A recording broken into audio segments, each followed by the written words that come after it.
ಹಾವೇರಿ ಜಿಲ್ಲೆಗೆ ನಾವು ಮಂಗಳವಾರದಿಂದನೇ ನಾವು ಮೋಡ ಬಿತ್ತನೆಯನ್ನು ಶುರು ಮಾಡ್ತೀವಿ. ಆಗಲೇ ನಮ್ಮ ಡೆಲ್ಲಿಯಿಂದ ಫೋನ್ ಬಂದು ಪರ್ಮಿಷನ್ ಸಿಕ್ಕಿದೆ ಅಂತ ಬಂದು ಹಾವೇರಿ ಜಿಲ್ಲೆ ನಾವೆಲ್ಲ ಶಾಸಕರು ಸೇರಿ ಮೋಡ ಬಿತ್ತನೆ ಮಾಡಬೇಕಾದ್ರೆ ಮೋಡಗಳು ಇರಬೇಕು. ಎಲ್ಲಿ ಮೋಡ ಇದೆ ಅಲ್ಲಿ ಮಾಡ್ತೀವಿ. ಅಂದಾಜು ಒಂದು ತಾಸಿಗೆ ಒಂದು 15 ಲಕ್ಷ ರೂಪಾಯಿ ಆದರೂ ಶಾಸಕರ ಅನುದಾನ ಕೊಡಕ್ಕೆ ಬರೋದಿಲ್ಲ ಇದಕ್ಕೆಲ್ಲ. ವೈಯಕ್ತಿಕವಾಗಿ ನಾವು 6 ಜನ ಸೇರಿ ನಾವು ಮಾಡ್ತೀವಿ. ಸೂಪರ್ ಎಲ್ನಿನೋ ಏನು 2026ರಲ್ಲಿ ನಮಸ್ಕಾರ ರೀ. ಹಾವೇರಿ ಮಂದಿ ಬರಗಾಲದ ಏನು ಮೋಡ ಬಿತ್ತನೆ ಸ್ಟಾರ್ಟ್ ಆಗ್ತದೆ. ಪ್ರಕಾಶನ ಕೋಳಿವಾಡರು ಮತ್ತು ಶಾಸಕರು, ಹಾವೇರಿ ಜಿಲ್ಲೆ ಶಾಸಕರು ಪರ್ಮಿಷನ್ಗೆ ಅಪ್ಲೈ ಮಾಡಿ ತಮ್ಮ ಸ್ವಂತ ಖರ್ಚಿನಲ್ಲಿ ಮೋಡ ಬಿತ್ತನೆ ಸ್ಟಾರ್ಟ್ ಮಾಡ್ತಾ ಇದ್ದಾರೆ. ಇದೇ ರೀತಿ ಮುಂದೆ ಒಳ್ಳೆ ಕೆಲಸಗಳನ್ನು ಮಾಡಲಿ. ಇವತ್ತು ಪ್ರಕೃತಿ ಒಳ್ಳೆಯ ನಾಯಕರು ನಮ್ಮ ಜಿಲ್ಲೆಗೆ ಸಿಕ್ಕಿದ್ದಾರೆ ಅಂತ ಹೇಳ್ತಾರೆ. Thank you so much Prakash ಅಣ್ಣ. ಪ್ರಗತಿ ಪರಿಶೀಲನೆ ಸಭೆ ನಡೆಸಿದ್ರು. ಡೆಲ್ಲಿಯಿಂದ ಫೋನ್ ಬಂದು ಪರ್ಮಿಷನ್ ಸಿಕ್ಕಿದೆ ಅಂತ ಬಂತು.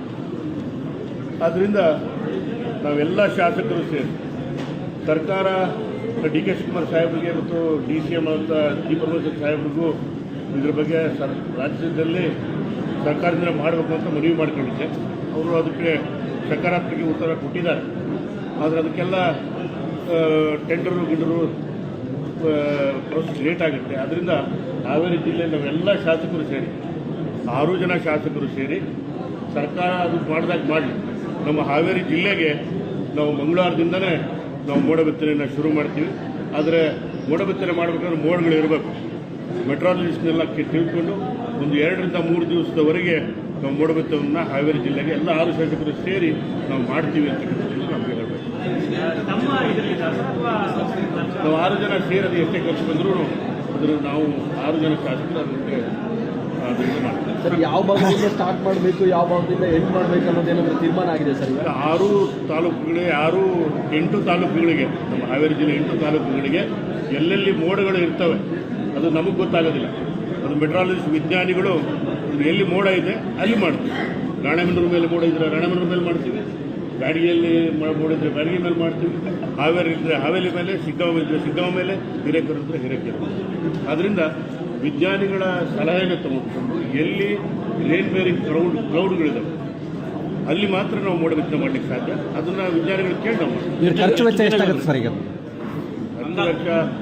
ಅಂದಾಜು ಒಂದು ತಾಸಿಗೆ ಒಂದು 15 ಲಕ್ಷ ರೂಪಾಯಿ ಆದರೂ ಖರ್ಚಾಗುತ್ತೆ ಮೋಡ ಬಿತ್ತನೆ ಮಾಡೋದಕ್ಕೆ. ಸರಿ, ಎಷ್ಟು ತಾಸಾಗುತ್ತೆ ಇದು ನಾವೆಲ್ಲ ಶಾಸಕರು ಚರ್ಚೆ ಮಾಡಿ ಒಂದು 2 ರಿಂದ 3 ದಿವಸ ಅಂತೂ ನಾವು ಮಾಡ್ತೀವಿ. ಸರ್, ಎಷ್ಟು ದಿನಗಳ? 2-3 ದಿನ. ನೀವು ಫಂಡಿಂಗ್ ಎಲ್ಲ ನಿಮ್ಮದು ಸರ್? ಫಂಡಿಂಗ್ ಎಲ್ಲ ನೀವು ಮಾಡ್ತೀರಿ ಸರ್? 6 ಜನ MLA ಸೇರಿ ಮಾಡ್ತೀವಿ.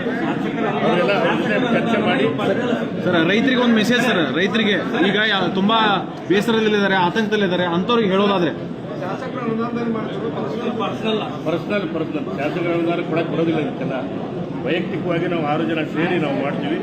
ರೈತರಿಗೆ ಈ ಒಂದು ಸೂಪರ್ ಎಲ್ನಿನೋ ಸಂದರ್ಭದಲ್ಲಿ, ಬರಗಾಲದ ಸಂದರ್ಭದಲ್ಲಿ ನಾವು ಸಾಧ್ಯವಾದಷ್ಟು ಅವ್ರಿಗೆ ಸಹಾಯ ಆಗಲಿ. ಈಗೇನು ಬಿತ್ತನೆ ಬೀಜ ಮಾಡಿರ್ತಕ್ಕಂಥ ಬೀಜಗಳಿಗೆ ಹುಟ್ಟಲಿ. ಸಾಧ್ಯವಾದಷ್ಟು 2-3 ದಿವಸ ಮಾಡಿದರೆ ಈಗಿರ್ತಕ್ಕಂಥ ಏನು ಕ್ರಾಪ್ಸ್ ಬದುಕತ್ತವೆ ಅನ್ನೋ ಉದ್ದೇಶದಿಂದ ನಾವೆಲ್ಲ ಸಚಿವರು ಇಲ್ಲ ಸರ್.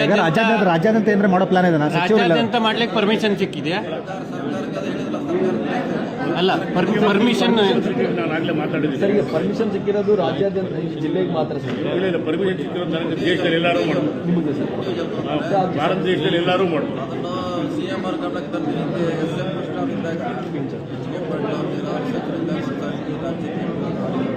ಸರಿ, ಪರ್ಮಿಷನ್ ಸಿಕ್ಕಿದ್ದು ಹಾವೇರಿಗೆ ಅಷ್ಟೇನಾ? ಇಡೀ ಕರ್ನಾಟಕ, ಇಡೀ ರಾಜ್ಯ, ಇಡೀ ದೇಶಕ್ಕೆ ಎಲ್ಲಾದರೂ ಮಾಡ್ಬೋದು. ನಿಮಗೆ ಎಲ್ಲಾದರೂ ಸಂಸ್ಥೆ ಹೆಸರು ಸರ್? ಖ್ಯಾತಿ ಕ್ಲೈಮೇಟ್ ಮಾಡಿಫಿಕೇಶನ್ ಕನ್ಸಲ್ಟೆಂಟ್. ಖ್ಯಾತಿ ಕ್ಲೈಮೇಟ್ ನಾವು ಮಾಡೋದು ನಮ್ಮ NGO ಮುಖಾಂತರ ಮಾಡ್ತೀವಿ. ಆ ಕಂಪ್ನಿಯಿಂದ ಮಾಡಲ್ಲ, ನಮ್ಮ NGO ಮುಖಾಂತರ ಮಾಡ್ತೀವಿ. PKK ಇನಿಷಿಯೇಟಿವ್ NGO ಮುಖಾಂತರ ಮಾಡ್ತೀವಿ. ಸರಿ ಸರ್, ಥ್ಯಾಂಕ್ ಯು.